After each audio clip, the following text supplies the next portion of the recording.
The funeral reception was quiet and heavy with sadness. Relatives and neighbors filled the family home in Ohio, speaking softly as the smell of fresh lilies drifted through the rooms.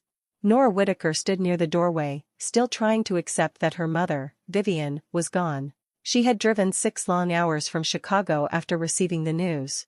Her husband, Marcus, and their daughter, Sophie, had stayed behind so she could spend time with her family and say goodbye properly. Nora had hoped that, despite the years of distance, they could put old problems aside for one day. Instead, the moment she arrived, everything fell apart. Her older sister, Brooke, stepped forward and looked directly at her. The room became silent. "You're dead to this family, Nora," Brooke said coldly. "You've been dead for 12 years. Leave now." The words hit Nora like a slap. Several relatives lowered their eyes. Others pretended not to hear. No one spoke up for her. Nora felt her face burn with embarrassment. She wanted to turn around, walk out the door, and never come back. But she had not come for Brooke. She had come for her mother. 12 years earlier, Nora had married Marcus against her family's wishes. They had wanted her to follow their plans and marry someone they approved of. Instead, she chose love. After she eloped with Marcus, arguments divided the family. Calls became rare. Visits stopped. The distance between them grew larger every year. Now those old wounds were open again. That night, Nora stayed in the small guest room at the end of the hallway. Most of the furniture had been removed, leaving only a narrow bed and a small dresser. The room felt cold and empty. As she sat alone, listening to quiet voices downstairs, grief settled heavily in her chest. Her mother was gone, and the family she once knew seemed gone too. Still, Nora decided she would stay for a few more days. No matter how painful it became, she wanted the chance to mourn her mother before saying her final goodbye. The next morning, Nora tried to keep herself busy. Sitting alone in the guest room only made the sadness worse, so she decided to help organize some of her mother's belongings. Boxes were stacked in the hallway, and several closets still needed to be cleaned out. She carried a small box into the dining room and carefully sorted through old photographs, receipts, and notebooks. Every item seemed to hold a memory. Some made her smile. Others made her chest ache. While she worked, Aunt Lydia quietly entered the room. She looked around to make sure nobody else was nearby before speaking. "Your mother wasn't happy about how things turned out," she said softly. Nora looked up.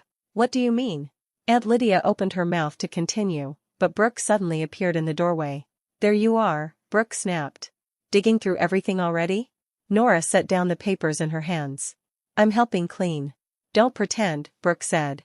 "Everyone knows why you're here. You're hoping to get money." The accusation stung, but Nora refused to argue. She turned back to the box. Brooke laughed bitterly. "You're wasting your time anyway. Mom made sure you wouldn't get anything." The room fell silent. Nora slowly lifted her eyes. "What are you talking about?"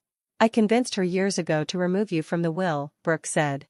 "After what you did, you didn't deserve a place in this family." For a moment, Nora couldn't speak. The words felt heavier than she expected. Later that afternoon, she continued sorting through another box that had been pushed into the back of a closet. Hidden beneath a stack of old magazines, she found a sealed envelope. Her name was written across the front in Vivian's handwriting. With trembling fingers, she opened it. Inside was a birthday card. The date showed it had been written years ago. Nora read every word carefully. Her mother had written about missing her, thinking about her every day, and hoping she was happy. Tears filled Nora's eyes. The card had never been mailed. She remembered childhood birthdays when Vivian stayed up late decorating cakes and wrapping gifts. Back then, their home had been full of laughter. Somewhere along the way, those happy memories had been buried beneath years of conflict. Holding the card close, Nora began to wonder how many other things she had never been allowed to see. That evening, the house felt even more uncomfortable. People moved from room to room, speaking in low voices whenever Nora walked past. Nobody seemed willing to talk openly, yet everyone seemed to know something she did not. Nora was standing in the kitchen making coffee when Gavin entered. He looked exhausted. Dark circles hung under his eyes, and he avoided looking directly at her. "Can we talk?" he asked quietly. Nora nodded. They stepped onto the back porch where the cool air offered a brief escape from the tension inside. For several moments, Gavin said nothing. Then he finally sighed. "There are things you should know." Nora folded her arms and waited. Gavin rubbed his forehead. "You remember how you used to call Mom every month?" "Of course I do." Most of those calls never reached her. Nora stared at him. "What do you mean?" Gavin looked ashamed. Brooke answered a lot of them. Sometimes she told Mom you never called. Other times she told you Mom didn't want to speak. Nora felt the ground shift beneath her. No. I'm serious, Gavin said. It happened for years. Memories rushed through her mind. The unanswered messages. The missed calls.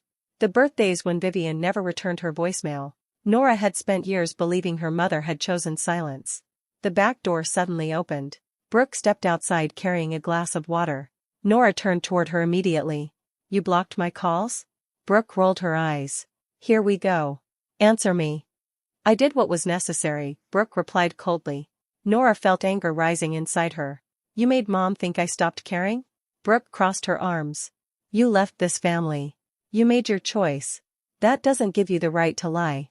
Brooke's expression hardened. You were selfish. You embarrassed all of us. The argument quickly grew louder. Nora demanded answers about countless rumors that had followed her for years. Stories claiming she hated her family, looked down on them, and wanted nothing to do with her parents. Brooke never denied spreading them. Instead, she defended every word.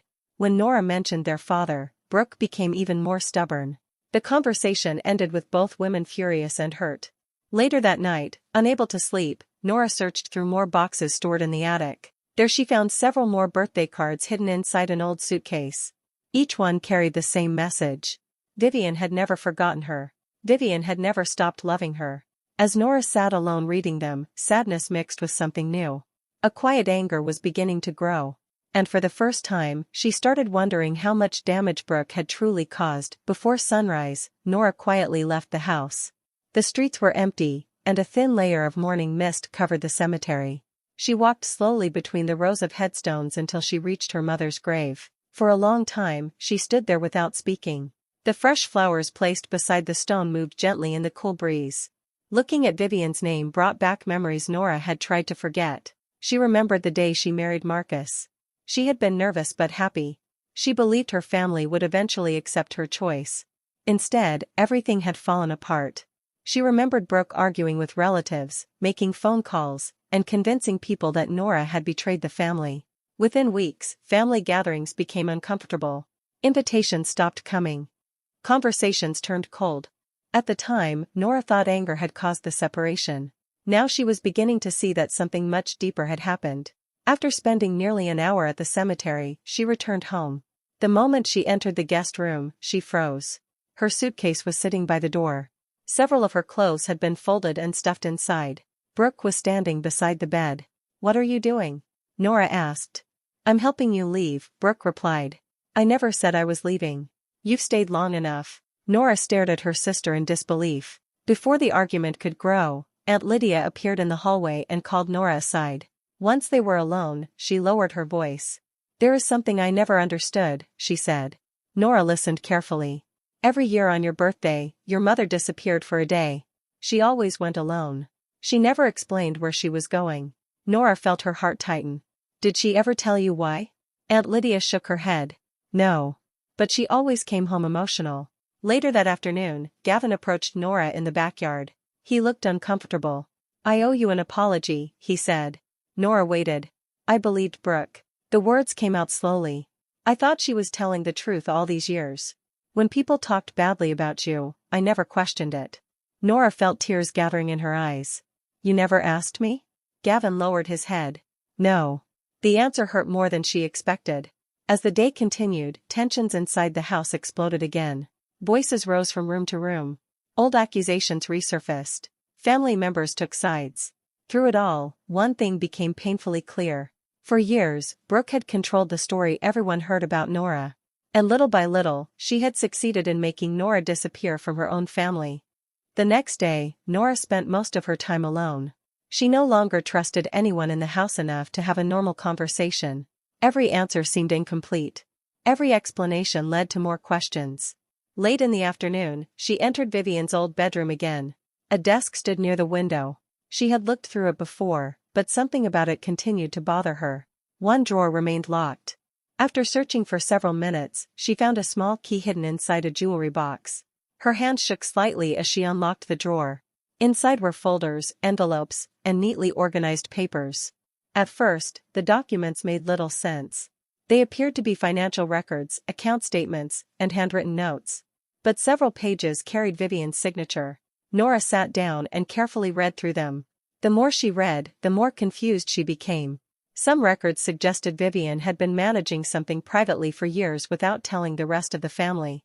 Before Nora could continue, the bedroom door flew open. Brooke stepped inside. The moment she saw the papers, her face changed.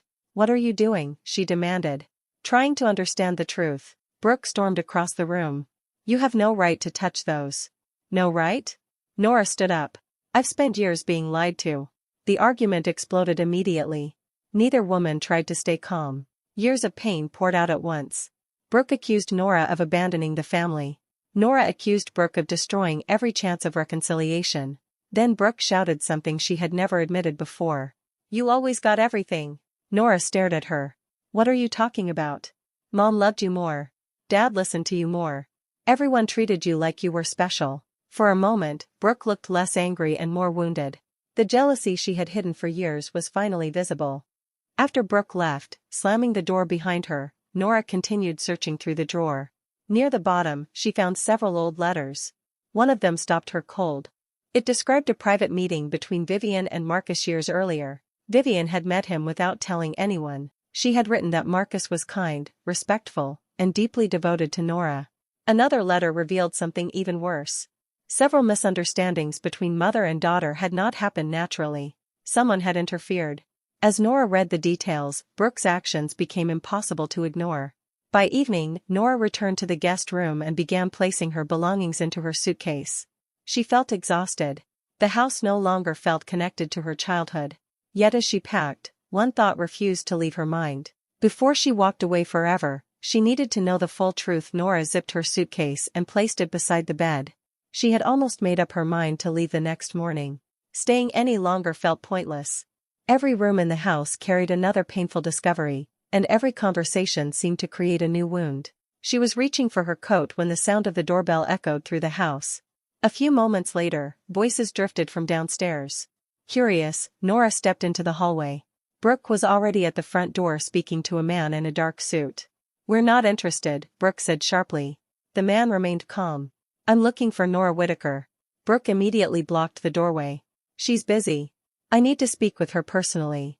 Whatever it is, you can tell me." "I'm afraid I cannot." The firm reply caught everyone's attention. Family members slowly emerged from different rooms. Nora walked downstairs. "I'm Nora." The man nodded politely. "My name is Harlan Brooks." Something about his serious expression made the room grow quiet. "I was hoping to speak with you privately." Brooke crossed her arms. "There are no secrets here." Harlan looked directly at Nora. "The matter concerns documents left by your mother." The mention of Vivian instantly changed everything. Within minutes, everyone gathered in the living room. Nobody seemed willing to leave. Harlan opened a leather folder and carefully removed several papers. He placed them on the coffee table. "I worked with Vivian for many years," he began. Nora listened closely. "Shortly after you moved away, she established a private trust account." The room became completely silent. Brooke's face tightened. Harlan continued. "The account remained active for years." Nora frowned. "I don't understand." "Your mother personally managed it. She made regular deposits every year." Several relatives exchanged confused looks. No one appeared to know what he was talking about. Gavin leaned forward. "Every year?" "Yes." Brooke suddenly laughed. "This makes no sense." But her voice lacked confidence. Harlan calmly pointed to the documents. "Everything is fully recorded." Nora stared at the papers. Her mother had secretly maintained something for more than a decade. The realization sent a wave of emotion through her. Across the room, Brooke looked shaken. For years she had insisted Vivian wanted nothing to do with Nora. Now a stranger had arrived carrying proof that Vivian had been planning something in secret. And whatever that secret was, it threatened to destroy the story Brooke had spent years convincing everyone to believe. No one spoke for several seconds after Harlan finished. The silence felt heavy. Then Harlan pulled another document from his folder and placed it beside the others. "This trust became active upon Vivian's passing," he said. "The funds belong solely to Nora." Nora looked at the number printed on the page and felt her breath catch. The amount was far larger than she had expected. Around the room, several relatives stared in disbelief. Brooke immediately shook her head. "No. That's impossible." Harlan ignored the interruption and carefully removed a sealed envelope. Vivian instructed us to deliver this personally. He handed it to Nora. Her hands trembled as she took it. The familiar handwriting on the front made her eyes sting. For a moment she simply stared at it. Then she slowly opened the envelope. Inside was a folded letter. The room remained silent as Nora began reading. The first few lines nearly broke her. Vivian wrote that she had loved her every single day they had been apart. She apologized for not fighting harder when family pressure became overwhelming. She admitted there were times when fear had kept her silent when she should have spoken. Nora paused and wiped away tears. Her voice shook as she continued. Vivian wrote about Marcus. She said she was proud of the life Nora had built and grateful that her daughter had found someone who truly cared for her. She described Marcus as a good husband and a good man. Nora's chest tightened. These were words she had waited years to hear. The letter ended with a simple wish. Vivian hoped that one day Nora would understand that her love had never disappeared, even when circumstances made it seem otherwise. By the time Nora finished reading, tears were running down her face. Across the room, Gavin looked completely stunned. He stared at the floor as if everything he believed had suddenly fallen apart. Brooke reacted differently. This proves nothing, she snapped. Several relatives turned toward her. It could have been manipulated. Someone could have arranged this. Harlan's expression remained calm. The documents have been verified through legal channels. Brooke opened her mouth to argue again but found no support from anyone. The evidence sat plainly on the table. For the first time, Nora no longer felt crazy for questioning the past. The truth had finally entered the room, and it was far stronger than the lies that had kept her away for so many years. The living room remained silent after Brooke's failed attempts to challenge the documents. Nobody seemed interested in defending her anymore. Nora slowly stood from her chair. She looked directly at her sister. For years she had imagined this moment differently. She thought she would be angry, shouting, or demanding answers. Instead, she felt strangely calm. You spent 12 years trying to erase me, Nora said quietly. While Mom spent those same years holding on to me. Brooke looked away. Nora continued. You wanted everyone to believe she stopped loving me. But she never did. The words hung heavily in the room. For the first time, Brooke's confidence disappeared completely. Her eyes filled with tears. I was trying to protect the family, she whispered. No, Nora replied. You were protecting yourself. Brooke shook her head. But the denial did not last long. Years of pressure seemed to collapse all at once. Through tears, she began admitting things she had never admitted before. After their father died, she became terrified of losing control of the family. She wanted everyone close to her. She wanted to be the person everyone depended on. When Nora left, Brooke convinced herself that keeping distance between Nora and the family was the right thing to do. But over time, the lies became easier. The manipulations became routine. And eventually, she no longer knew how to stop. Nobody interrupted her. The room listened in stunned silence. When Brooke finally stopped speaking, Nora walked to her suitcase near the hallway. She opened it and removed the birthday cards she had found. One by one, she placed them on the coffee table. The stack was thick. Years of missed birthdays sat there in plain view. No dramatic speech was needed. The cards spoke for themselves. Each one carried Vivian's handwriting. Each one carried love. Aunt Lydia covered her mouth as tears filled her eyes. Gavin stared at the cards without moving. The truth was impossible to avoid now. Nora looked back at Brooke. There was never a competition between us, she said softly. Mom had enough love for both of her daughters. Brooke lowered her head and began crying. No one rushed to comfort her. The house felt smaller than ever. The secrets, lies, and years of damage were finally exposed. And for the first time since Nora arrived, everyone could see exactly who had caused it. The following morning felt different. The tension was still there, but something had changed. The lies that had controlled the family for years were no longer hidden. Everyone knew the truth now, and nobody could pretend otherwise. Harlan returned with the final paperwork. He sat at the dining room table while Nora carefully reviewed each page. She took her time, reading everything before signing her name. When the last document was complete, Harlan placed the papers back into his folder and nodded. Everything is officially transferred, he said. Nora thanked him. The account was now hers, exactly as Vivian had intended. A few relatives watched quietly from across the room. One of them asked whether Nora planned to challenge the rest of the estate. Nora shook her head immediately. I don't want the house. The answer surprised several people. I don't want any arguments about property either, she continued. Mom already gave me what she wanted me to have. For the first time in days, she felt certain about something. The decision brought a sense of peace. Later that afternoon, Gavin found her sitting alone on the back porch. He looked nervous. For several seconds, neither of them spoke. Then he sat down. "I keep thinking about everything that happened," he said. Nora remained quiet. "I should have listened to you years ago." His voice was filled with regret. "I should have asked questions instead of believing whatever I was told." Nora looked out toward the yard. "You made your choice." "I know." The sadness in his face seemed genuine. "I can't change it." "No," Nora said softly. "You can't." The words hurt both of them. After a long silence, she finally spoke again. "I appreciate your apology." Gavin nodded slowly. It was not forgiveness without limits. It was simply honesty. Some damage could not be erased by a single conversation. As evening approached, family members drifted into separate rooms. Brooke barely spoke. She remained quiet and withdrawn, avoiding eye contact with everyone. Nora did not feel victorious. What she felt was freedom. For years she had carried confusion, guilt, and self-doubt. Now those burdens were gone. She was no longer fighting to prove her place in the family. She finally understood that her mother's love had never depended on anyone else's approval. And that truth was worth far more than any argument she could have won. By late afternoon, the house felt emptier than it had in years. Nora stood in the doorway with her suitcase beside her, taking one last look at the place that had once been filled with childhood noise and family routines. No one tried to stop her this time. She stepped outside and closed the door behind her. The air was cooler than before, carrying the soft orange light of sunset. Her car was parked near the driveway, exactly where she had left it days earlier. She placed her bag in the back seat, sat down, and started the engine. For a moment, she just stayed there, hands resting on the steering wheel. Then she picked up her phone. Marcus answered quickly. "Are you okay?" he asked. Nora paused, then let out a slow breath. "Yes," she said. "I'm coming home."